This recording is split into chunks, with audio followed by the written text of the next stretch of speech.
Capítulo 4, parte 3. O que Deus deseja? Estamos de volta à pergunta crucial: o que Deus deseja? Se tivéssemos uma fórmula mágica para compreender a vontade de Deus, então seria fácil agradá-lo. Mas essa foi a ruína dos fariseus.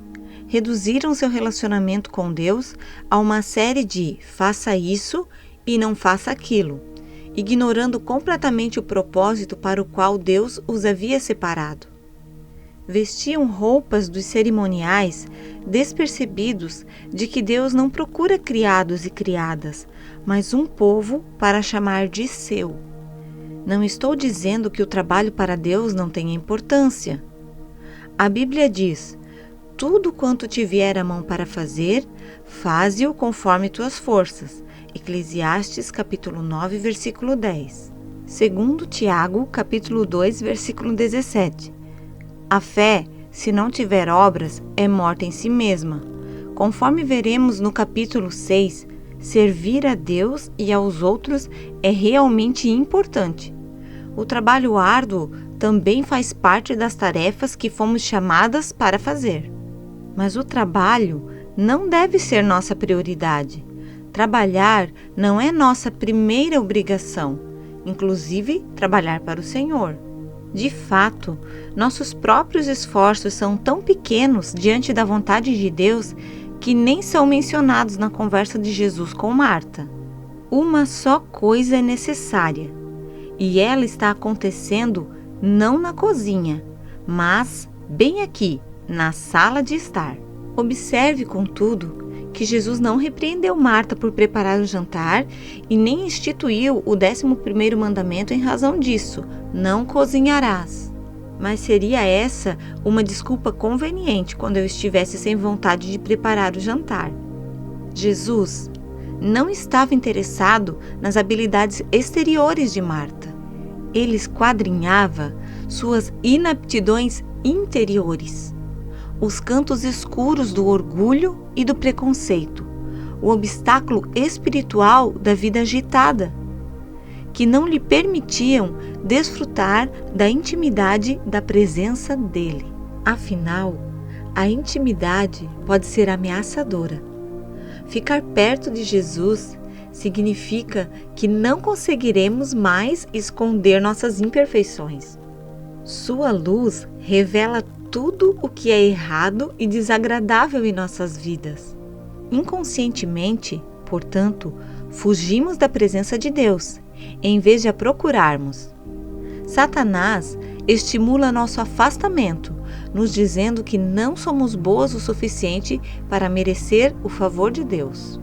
Ele diz que só poderemos entrar na sala de estar quando estivermos com a vida em ordem. No entanto, não estaremos com a vida em ordem se não entrarmos primeiro na sala de estar. Nem sempre é fácil entrar lá. A intimidade com Deus pode requerer que deixemos o nosso conforto. Algumas pessoas sentem-se receosas na presença de Deus. Repudiam a adoração, descrevendo-a como algo emocional demais, dando preferência ao estudo intelectual da Bíblia e da doutrina. Ou talvez tenham dificuldades em ficar em silêncio por causa da sua personalidade.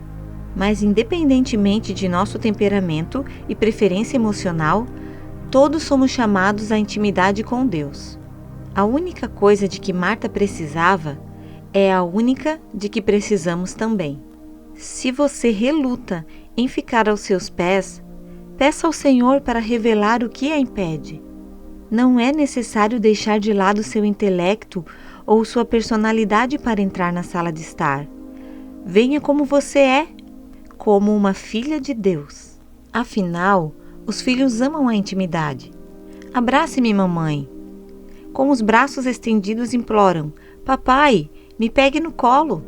Durante a infância, quando assustados ou doentes, o primeiro lugar onde nossos filhos desejam estar é o mais perto possível de nossos corações. Eles nos abraçam, apertando-se contra o nosso corpo. Essa é a intimidade que o Pai anseia partilhar conosco, não porque merecemos, mas porque Ele deseja. E nós também, mesmo quando conhecemos ou não essa verdade. Desejo de comunhão. Eu não havia percebido o quanto desejava o Senhor até aquela noite escura em que clamei para ouvir as boas novas. Embora eu o servisse desde a infância, havia um vazio devastador em meu relacionamento com o Pai Celeste. Eu havia trabalhado muito para agradar a Deus, sem contudo sentir o seu amor. Os Gálatas conheceram o mesmo tipo de vazio. Eles aceitaram a Cristo como Salvador e floresceram sob cuidados e ensinos de Paulo.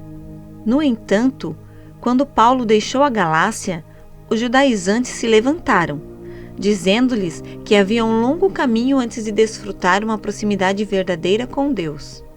Eram judeus cristãos que acreditavam que as práticas cerimoniais do Antigo Testamento, inclusive a circuncisão, ainda eram obrigatórias para a Igreja do Novo Testamento. Paulo, diziam, tinha removido do Evangelho, sem razão, as exigências da lei para atrair os gentios. Assim como os escribas e fariseus acrescentaram regras e regulamentos à lei, os judaizantes procuravam combinar uma nova forma de legalismo com o Evangelho da Graça. Desejavam uma manifestação exterior daquilo que só poderia ser interior. Por essa razão, Paulo mandou uma carta de despertamento para sua querida igreja na Galácia. Ele chamou o Evangelho dos judaizantes de escravidão e acrescentou: Ó insensatos Gálatas, quem vos fascinou? Sois vós tão insensatos que, tendo começado pelo Espírito, acabeis agora pela carne? Gálatas capítulo 3, versículos 1 e 3. Se não tivermos cuidado, podemos ser vítimas do mesmo tipo de mentiras que os Gálatas. Mentiras que dizem que devemos fazer algo para merecer o amor de Deus. Podemos adicionar tantas exigências à nossa fé, de modo que aquela uma só coisa acaba sendo engolida pelas muitas coisas, e o melhor acaba suprimido pelo bom. Devemos compreender que Deus não nos escolheu para nos usar. Não somos como umpa-lumpas em uma fábrica universal de chocolates, trabalhando dia e noite para produzir um cristianismo mais agradável e mais gostoso. Não fomos criadas para satisfazer alguma necessidade egoísta que Deus tem de louvor. Os anjos adoram ao redor do trono eternamente.